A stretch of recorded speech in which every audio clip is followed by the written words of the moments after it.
É o grande êxodo dos hermanos. Esta é a Visão Libertária, sua fonte de informações descentralizadas e distribuídas. O que lhe vem à cabeça quando o assunto é sobre tentativas de fuga do comunismo? Provavelmente os exemplos mais comuns são da antiga União Soviética, da Coreia do Norte ou até mesmo das pessoas que improvisam barcos para sair de Cuba. Porém, um exemplo atual e que chama muita atenção é a fuga em massa que está acontecendo nesse exato momento na nossa vizinha, Argentina, ou, como provavelmente ficará conhecido em um futuro próximo, Venezuela do Sul. Desde que a Argentina passou a ser controlada por Néstor Kirchner, sucedido logo após pela sua mulher, Cristina Kirchner, o mergulho no abismo socialista foi profundo. Cada vez mais, regulamentações, burocracias e impostos foram sendo criados por lá, além do agigantamento do Estado e da política de controle de câmbio, seguindo o que foi feito por Hugo Chávez e Maduro na Venezuela. O penúltimo presidente da Argentina, Maurício Macri, foi eleito com a promessa de trazer mais liberdade e menos Estado para os nossos irmãos. Era um discurso animador, mas na prática, ele acabou não fazendo absolutamente nada. Agora, com a eleição de Alberto Fernandes, que nada mais é que um pau-mandado dos Kirchner, tal qual o Haddad teria sido de Lula, e com a pandemia do Covid-19, as coisas ficaram piores. A Argentina tem o lockdown mais prolongado do mundo, em vigor desde março de 2020, cujo término ainda parece estar bem distante.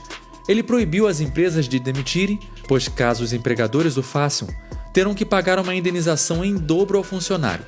Como se não bastassem todas essas barreiras, agora também existe um imposto sobre grandes fortunas, mais uma tentativa desesperada de roubo estatal.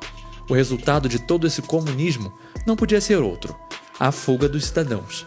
Para nós brasileiros, chega a ser cômico que boa parte da população do nosso país, se pudesse, iria embora do Brasil justamente por ser um lugar extremamente socialista e que dificulta o enriquecimento.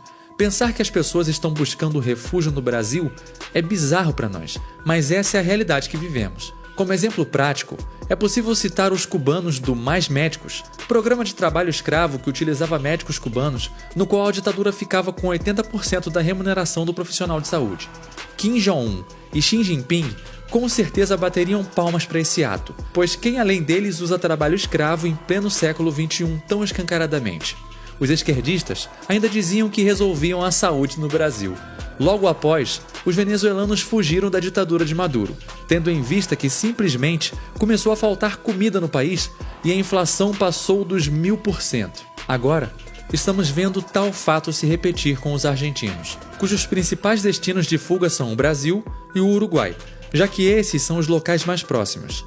Várias multinacionais estão deixando a Argentina. Companhias aéreas como a Norwegian, a Qatar Airways, a Emirates e a Air New Zealand já fizeram as malas. As empresas francesas, como o laboratório Pierre Fabre e a de autopeças Saint-Gobain Security, também estão de saída. A empresa alemã BASF levou para o Brasil a sua linha de pinturas para automóveis. Já a empresa farmacêutica também alemã Gerresheimer decidiu sair do país. Há também marcas emblemáticas de têxteis nesse êxodo, como a Nike, a Wrangler e a Lee. Até a gigante Walmart e nossa tão conhecida Danone devem deixar o país. Por último, a loja de autopeças norte-americana Axalta e as energéticas Raízen e GE Energy também optaram por fugir da Argentina. Pois é, adiantou muito criar rabisco positivado dizendo que não podia demitir, não é mesmo?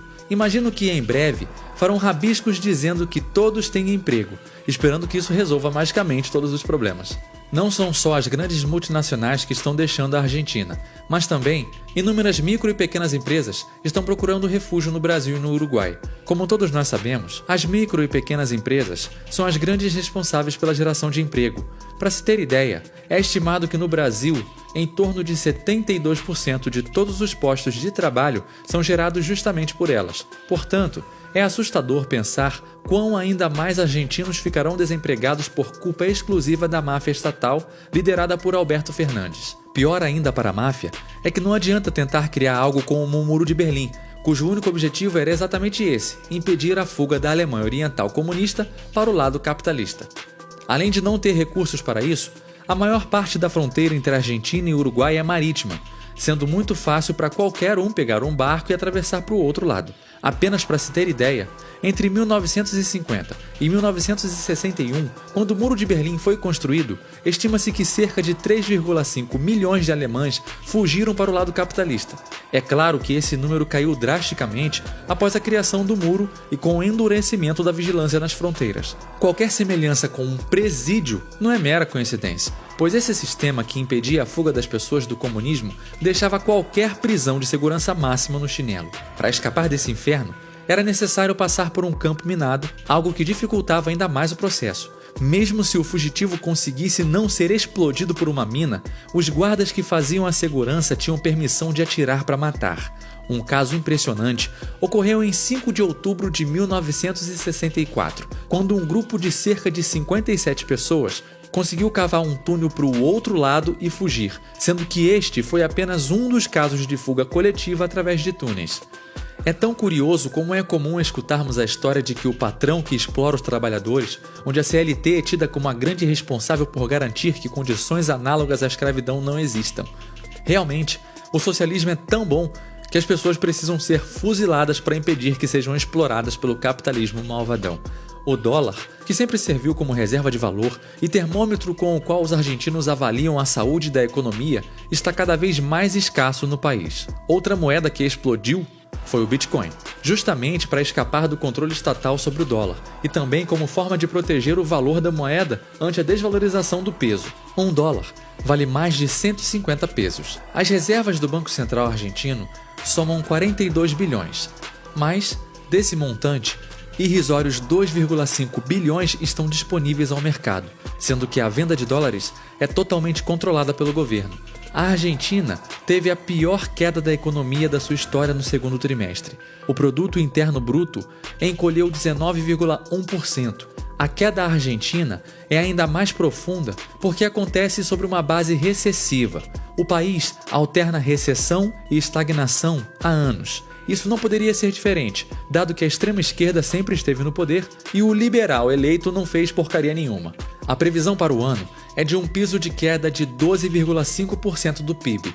A economia per capita será equivalente no final do ano à de 1973, fazendo o país voltar ao mesmo patamar de 47 anos atrás. Como sempre, o socialismo é muito eficiente apenas em causar pobreza generalizada. De fato, em uma pesquisa recente feita pela consultoria de recursos humanos Randstad, 84% dos argentinos entrevistados afirmaram que consideram seriamente deixar o país. Como podemos observar no mundo virtual, a obrigatoriedade de compartilhamento de dados do WhatsApp está criando um êxodo virtual de usuários. Além disso, as medidas contra a liberdade de expressão impostas pelo Twitter também geraram um efeito de migração similar nas redes sociais.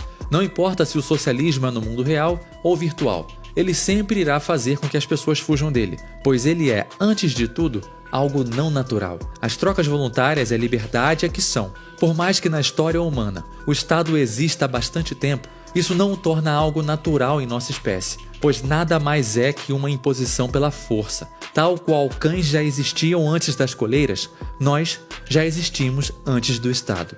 Um dia, o Estado não irá mais existir. Mas primeiro, precisamos ensinar a todos uma lição.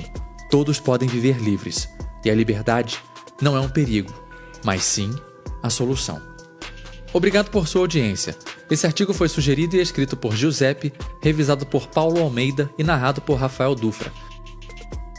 Se você gostou deste vídeo, clique no ícone de curtir abaixo e compartilhe o vídeo em sua rede social. Se você deseja ser notificado de outros vídeos, clique em se inscrever e depois no ícone de campainha. Um abraço e até a próxima.